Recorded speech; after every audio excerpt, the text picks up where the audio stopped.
So ang mga boss, yung ginagawa ko na yan po mga boss ay basahan po yan, tinitiklop ko po mga boss. Gagawin kong pampunas sa tiles. So yan po mga boss ay titiklopin natin. Tapos yan, titiklopin. Tapos itatali sa mga boss sa aluminum bar. Tapos mga boss, sasaw-saw sa timba na merong chemical na muriatic acid, panlilinis ko ng tiles. Kasi po mga boss, magre-regrout tayo dito sa sa swimming pool, malaking swimming pool, 30 by 30 meters by 15 meters.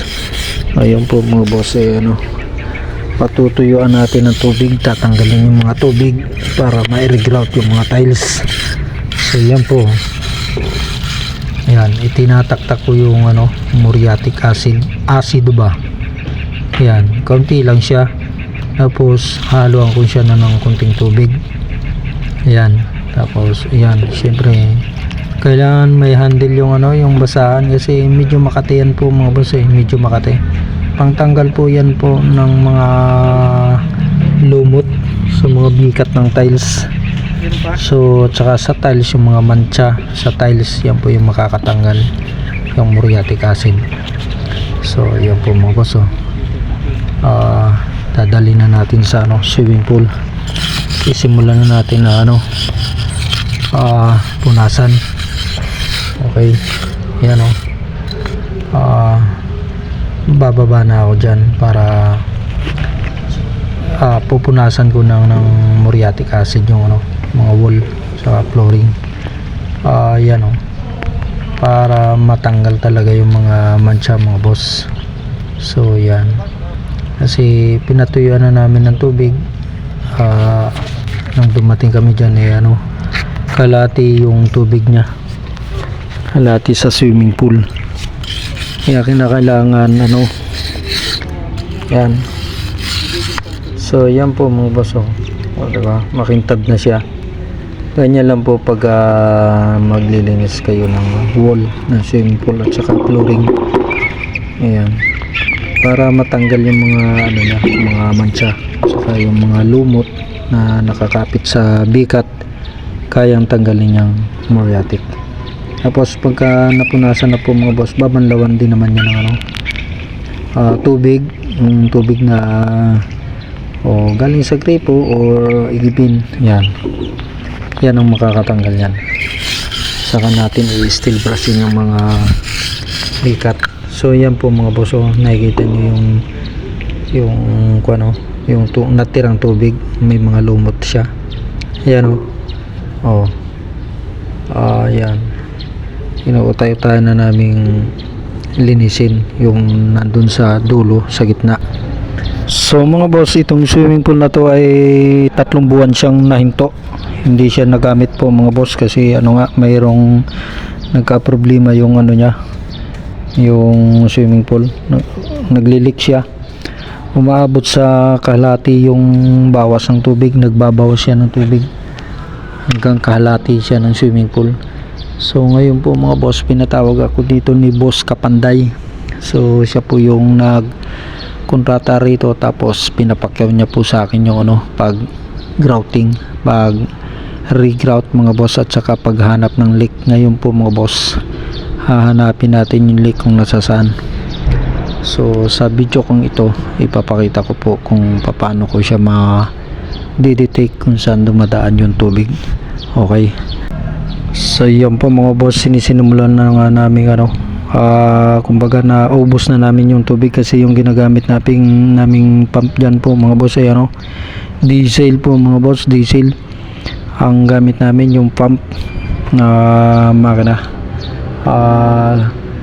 So yan nililinisan namin yung natitirang tubig, sinasaid namin para matanggal yung mga lumot. So mga boss, itong swimming pool na to mga boss wala naman siyang mga problema sa wall. Matibay naman yung wall niya, wala namang mga biyak yung wall. So ngayon madali nating makita yung yung leak niya kung saan nasa saan. Okay, so mga boss, itong swimming pool na to mga boss ay matagal na po siya mga boss. Kami po mga boss ay bali pumapangatlo na gagawa dito or magre-repair. Yung unang gumawa mga boss, siya yung nag-layout niyan, bumuo niyan. Yung pangalawa, nag-renovate po siya kasi nga tumatagas po mga boss. Ni-renovate niya, tinanggal niya yung mga tiles, pinalitan niya, tapos green-out niya, tapos pinatubigan niya. So ngayon mga boss, nung napatubigan na nga, ginamit na nga po yan sa pag swimming ng mga residente dyan at saka yung mga nagbabayad, umuupa na per head 100. So sayang naman kasi natigil siya ng matagal, natingga siya ng 3 buwan po mga boss. Natingga yung swimming pool na yan kasi nga po hindi na nila ginamit kasi bumababa yung tubig hanggang dyan po sa kalati ng swimming pool na yan.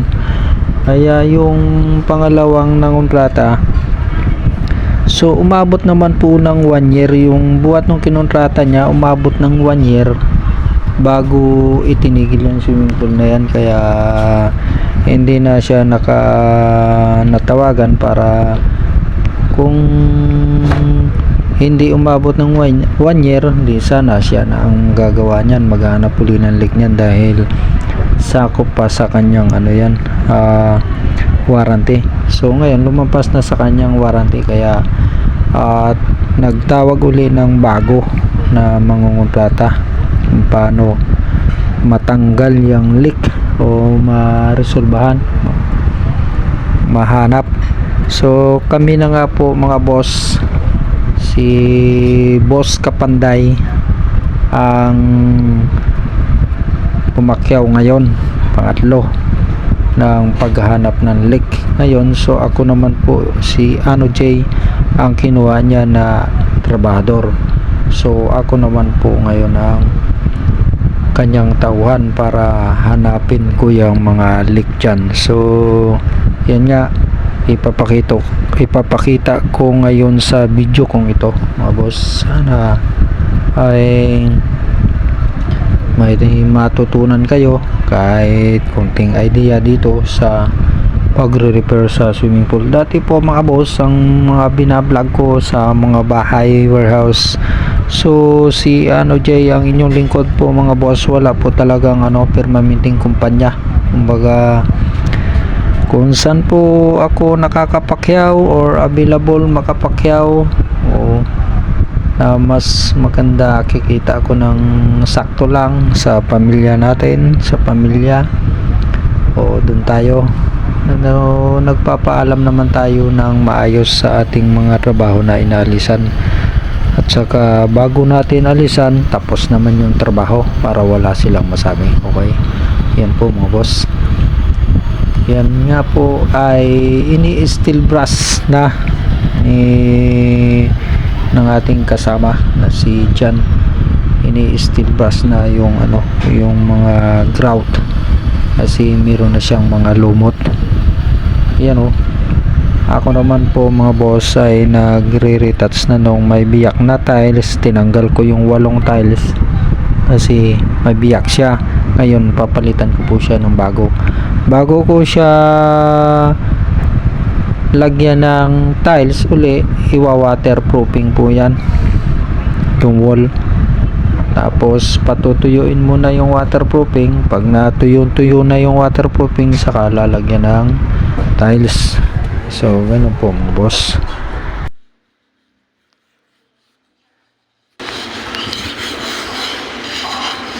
So yan po mga boss, nagre-repair kami ng swimming pool. May sukat to na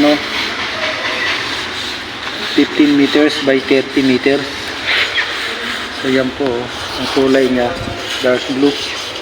Yung tiles 20 by 20 yung tiles niya, dark blue. Yung po niya, yung shape niya ano, lap, yung lap full. Mahaba siya. Ayan po mga boss.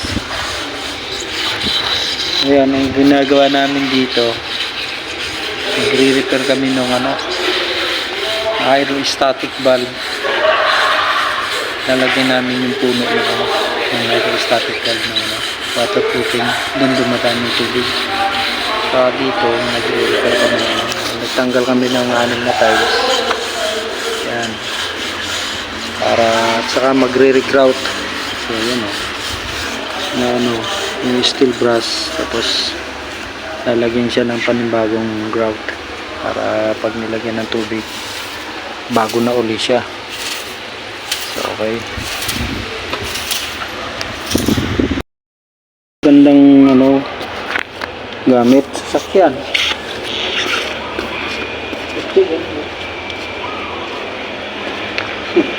Ha?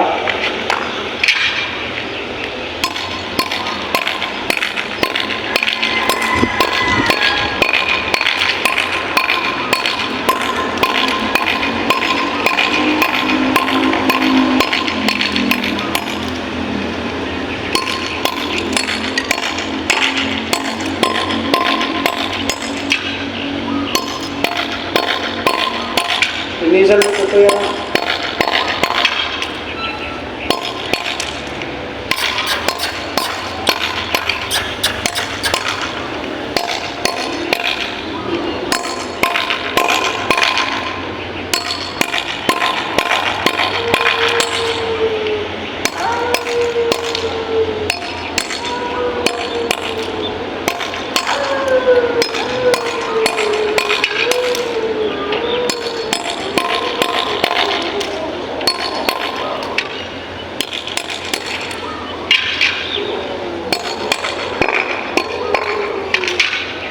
Nah.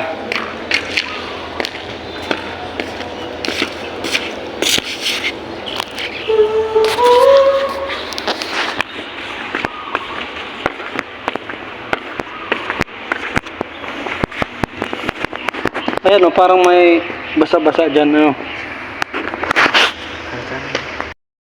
Ayan. Hello mga boss, dito tayo ngayon magbablog sa no, swimming pool mga boss. Dati yung trabaho natin sa warehouse, puro warehouse. Ngayon nagpaalam muna tayo kay Foreman, nagpaalam muna ako kay Foreman na ano, dito muna sa swimming pool kasi pinapakyaw sa akin yung ano dito mga boss, yung regrout saka pag-retouch ng ano, yung leak, may leak yung swimming pool. Yung mga boss doon sa may ano na yun, sa may baba na yun, mayroon siyang ano, hydrostatic valve. Isasara na natin yung hydrostatic valve para ano, doon yung dinadaanan ng tubig. Kaya sasara na natin mga boss. So ngayon, ibabahagi ko lang yung nalalaman ko dito sa paggagawa sa swimming pool. Ibabahagi ko lang, share ko lang. Sakaling makatulong tayo sa mga ano, beginners mga boss. Okay. Papakita ko yung mga ano ng swimming pool ko mga boss. Katulad nito. Ito mga boss, no, stainless na ladder. Tawagin niya ay Gabriel. Yun, ilaw. Ayan yan, ilaw. Ito, libur ko po yan mga boss. Libur yan. Ayan, ilaw. So ito naman, ito yung return. Nakababa siya ng 30 galing dito sa capping. Ayan, ito yung capping pebbles to. Nakababa ng 30, doon nilalagay yung return. Tapos itong ilaw dito sa gitna.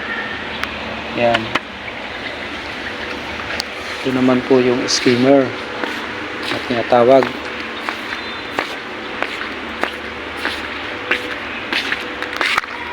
Ayan. Ito yung skimmer.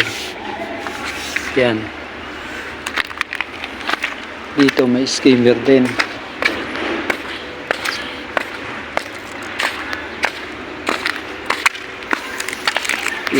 Ilaw. Skimmer pa rin sa gitna. Ang purpose po nitong skimmer, pahigop. Pag pinandar po yung yung pump ng swimming pool, yung tubig dito sa ibabaw, saka yung mga dumi, hihigupin na itong skimmer. Kasi may pipe siya doon, galing sa makina, sa pump. Pahigop siya, pahigop mo. Hihigupin niya yung ibabaw. Yung mga alikabok na nasa ibabaw ng tubig ng swimming pool, hihigupin niyang ganun yan. Yan. Yan, yung pa yung isa, yung dalawa, bali 4 na skimmer. Yun, 1, 2, 3, 4, 5, 6. 5 yung return. Tapos dun sa may ilaw na yun, vacuum. Yung vacuum mga boss, pahigop din yun. Itinutusok dito yung vacuum. Yan. Ay, may tubig eh. Magbabasa tayo. Yan. Vacuum. Tutusok dyan yung sa vacuum, yung flexible na pang vacuum. So, ganun po mga boss. As yung naman,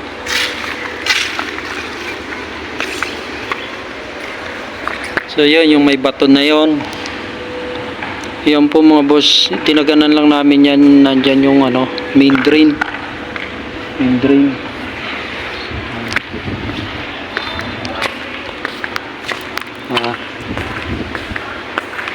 Anuin mo na to yun para linisin mo na. Yun toy. Okay tayo.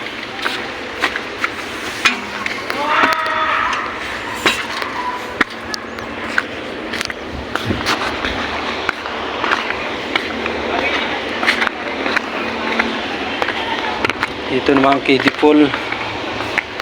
Yan, ganito po mga boss yung main drain. Ito yung sinasabing main drain. Pag pinandar yung pump, higopin na ito. Ito yung tubo na to. Yan. Pupunta yung tubig ng swimming pool, pupunta rito, pupunta sa pump. Tapos magre-return siya dun. So, gawin na yun. Ayan, may return din dito. Kasi kiddie pool to eh. Yan. Ito yung main drain. Pag pinandar yung makina, dito yung hihigop. Ito naman mga boss, yan, hydrostatic valve. Yan. Ang purpose lang naman nitong hydrostatic valve, yung mga tubig na nasa ilalim ng lupa, pwede siyang pumasok dito. Aangat siya na ganun, papasok dito. Pero kung wala naman, wala rin naman kung papasok. Yan. May spring siya. Yan. Kaya kung minsan dyan nagkakaroon ng problema yung swimming pool, pag nagkaroon ng kalang, nakalangan siya ng ganun, yung tubig sa swimming pool lalabas na siya. Yan. Kaya pag nirepair namin yung nandun sa malalim, sa malaki, ipipix na namin to. Magdi-DIY na lang kami para ma-fix to. Yan, so ganun po mga boss. Doon yun po mga boss, katulad nun, makikita nyo. Yan.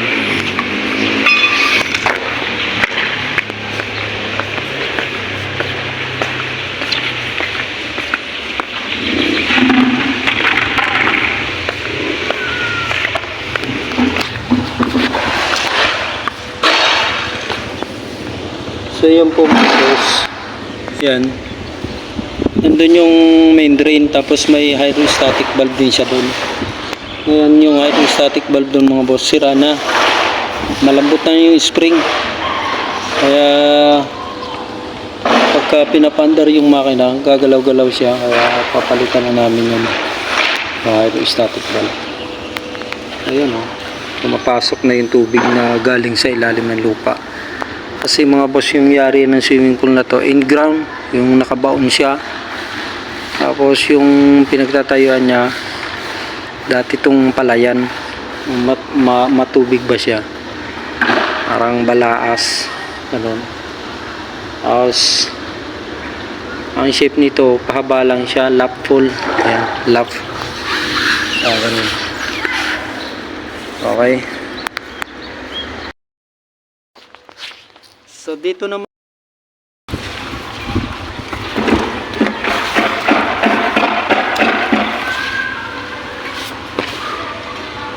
so mga boss, ang tubig niyan dati, nung dumating kami rito, ang ganda na may ilaw. Matatanong niyo po yung ilaw. Nung dumating kami dito, ang ganda ng tubig sa may pantay ng ilaw. Puro lumot na nga siya mga boss. Kasi 3 buwan na siyang hindi ginagamit. Kasi nagkakaroon siya ng leak. Pag ginagamit mga boss, nagli-leak. Bumababa yung tubig. So ngayon tayo mga boss, ang ano ko, paraan ko para matanggal yung leak. Yan, yung hydrostatic valve doon. Ipipix ko na siya, hindi ko na siya pagaganahin. Pagaganahin ko na lang yung main drain. Ayan po mga boss. Tapos yung ano mga boss, yung yan, may crack dyan. Yan. So pagka fix ko na yung ano, yung hydrostatic, palalagyan ko na siya ng tubig pagkatapos ng regrout namin. Ayun po mga boss, obserbahan ko siya hanggang 24 hours. Bababa yung tubig o hindi. Sana hindi na siya bumaba. Susunod mga boss, papandarin ko na yung pagkalipas ng 24 hours, papandarin ko na yung pump ng swimming pool.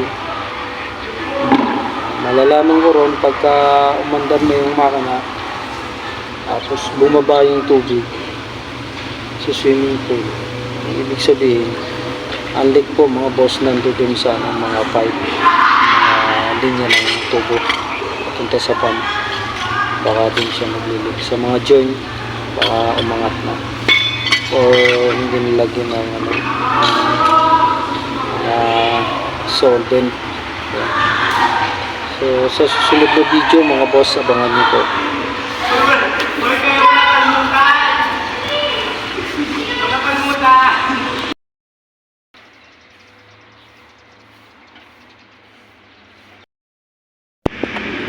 So ito mga boss, binaterproofing na natin tong wall. Ano,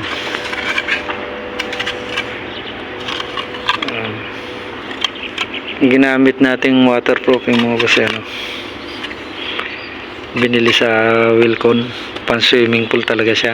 Yan, yan, patutuyun muna yan. Pagtuyo na, saka lalagyan ng ano, adhesive, pandikit sa tiles. Diretso tiles na siya, tiles na siya.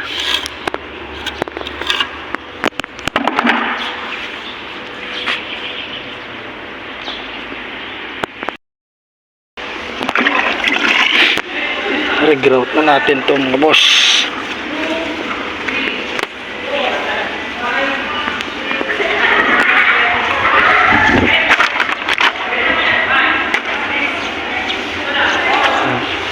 Punasan muna ng foam na medyo basa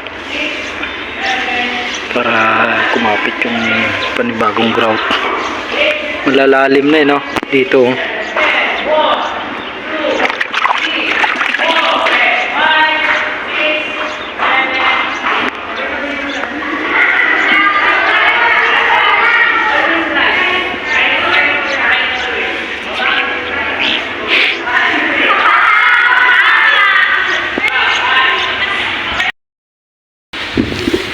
So mga boss, ituturo ko po sa inyo kung paano yung pag-regrout maayos dito po sa mga tiles na to na malalalim na yung grout.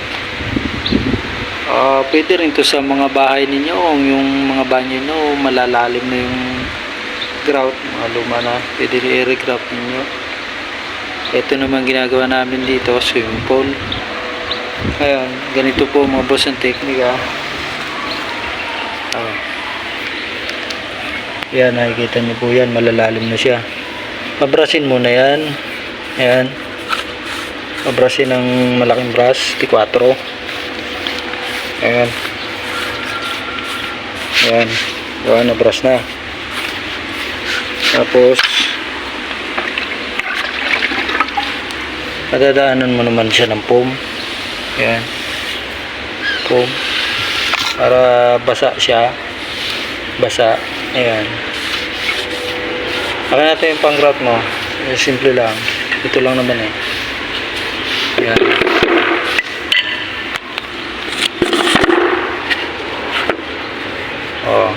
Tapos lalagyan na ng grout mga boss. Ayan. Para kumapit siya ng maayos. Ayan. Okay. Ayan. Ganun lang po mga boss. Pag nag-prepare po kayo ng mga tiles ninyo sa bahay or sa banyo, ganyan lang po mga boss. Okay. Thank you for watching mga boss.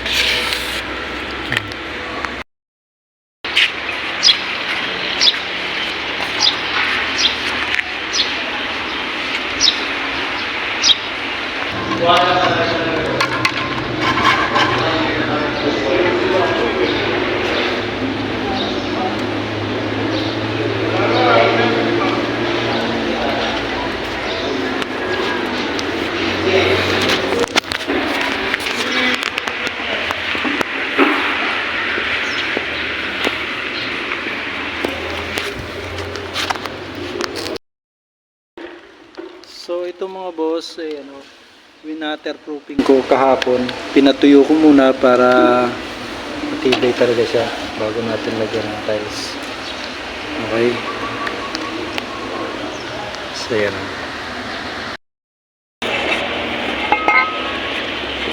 So yan, bumili kami ng 10 pirasong tiles. Ngayon hindi naman makakabili ng 10, di isang bag na, isang kahon na. Ayun yung tira oh. Ayan, magkamukha naman sila oh. Binaklas lang natin to mga boss kasi nagkaroon lang ng problema dito yung tiles. May biyak siya, may biyak, kaya nagbaklas tayo. Okay.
Isang ganyan. Ha? Isa. Oh. Isang ganyan.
So yan po mga boss, yung hydrostatic valve, ipipix na natin yan kasi dyan dumadaan yung tubig. Pag umaangat-angat na ganon, yan, dadaan dyan yung tubig.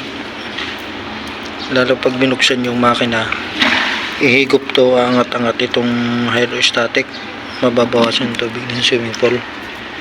Kaya ang gagawin natin dito, water plug na lang. Kunin mo to yung water plug. Nandun yata eh.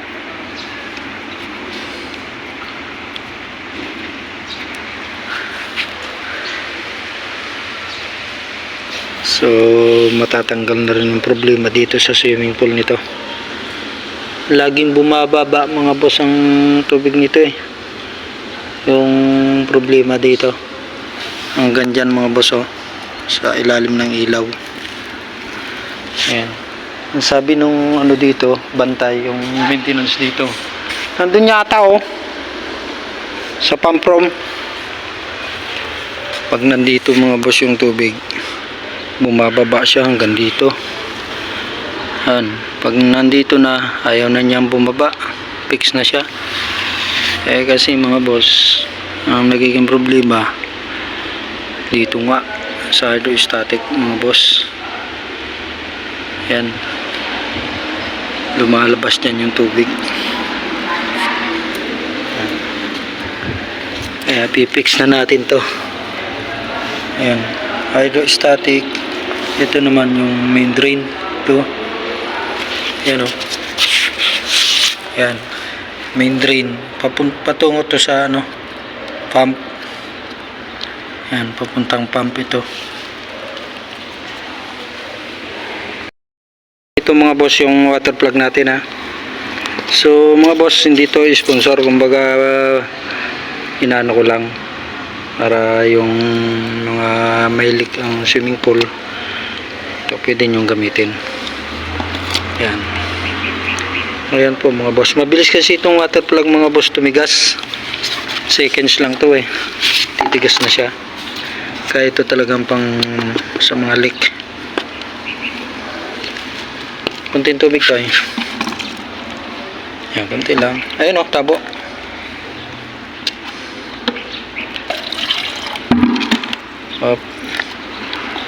Kamay lang talaga mga boss ang pinangahalo sa water plug.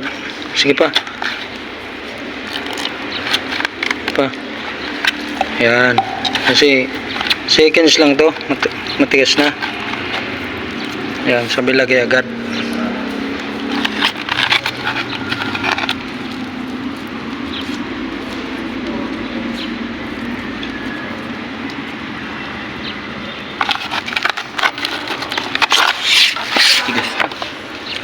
Seconds nga lang. Ayan. Sipsipin mo ng tubig to. Ayan po mga boss bato na agad siya kaya kamay ang panghalo, mabilis. So yan po mga boss matigas na yung water plug seconds lang siya, parang 5 seconds lang o 3 seconds lang. Yan tigas na siya, mainit nga siya mga boss ito talaga ginagamit sa mga ganito mga boss, yung may mga leak. Kaya naman mga boss, yung isinuggest ko sa may-ari nito, isarado ko na tong hydrostatic valve. Dito nagkaka problema, dito dumadaan yung tubig sa swimming pool. Pagka mabigat na yung tubig ng swimming pool, lalabas niya siya rito. Lalo pag pinandar tong makina, yan, aangat-angat siyang ganon. Tapos makakalangan siya ng bato o buhangin, kaya lalabas niya yung tubig sa swimming pool.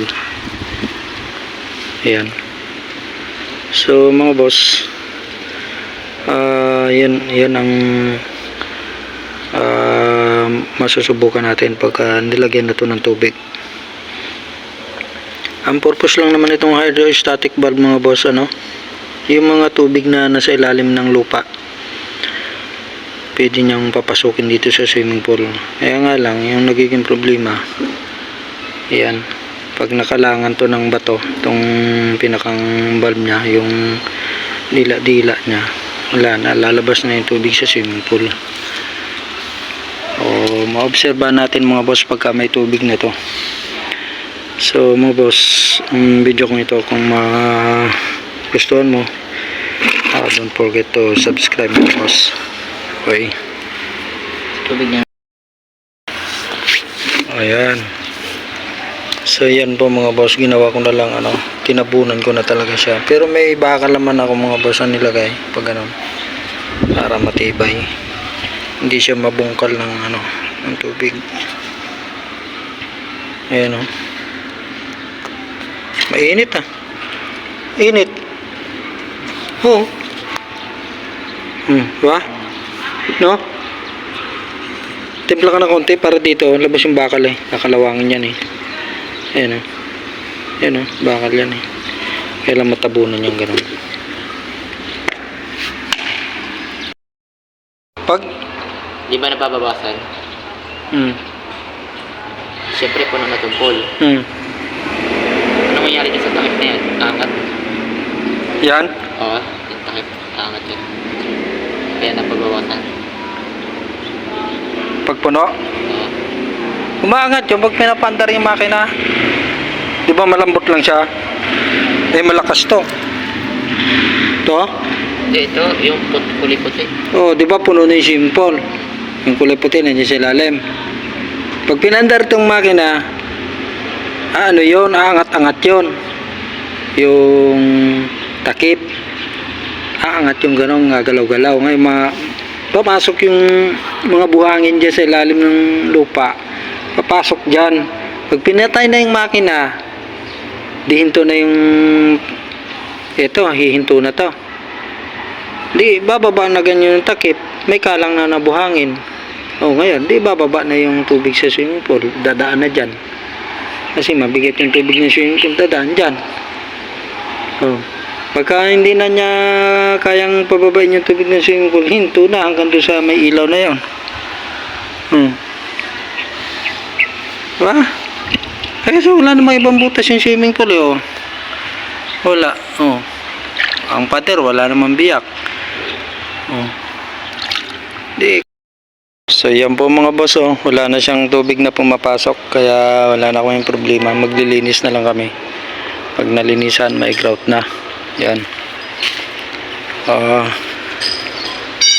So ito, na-grout na namin tong kaputol. Na-grout na yan. Ito na lang ang hindi na-grout yan, pag ganun. Yan. Okay na mga boss.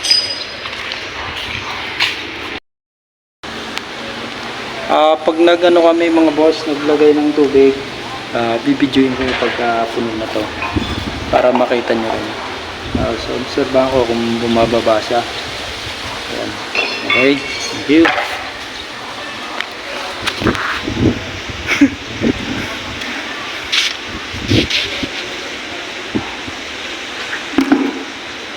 Bukasan natin ground dyan Sapat, tutuyin pa yan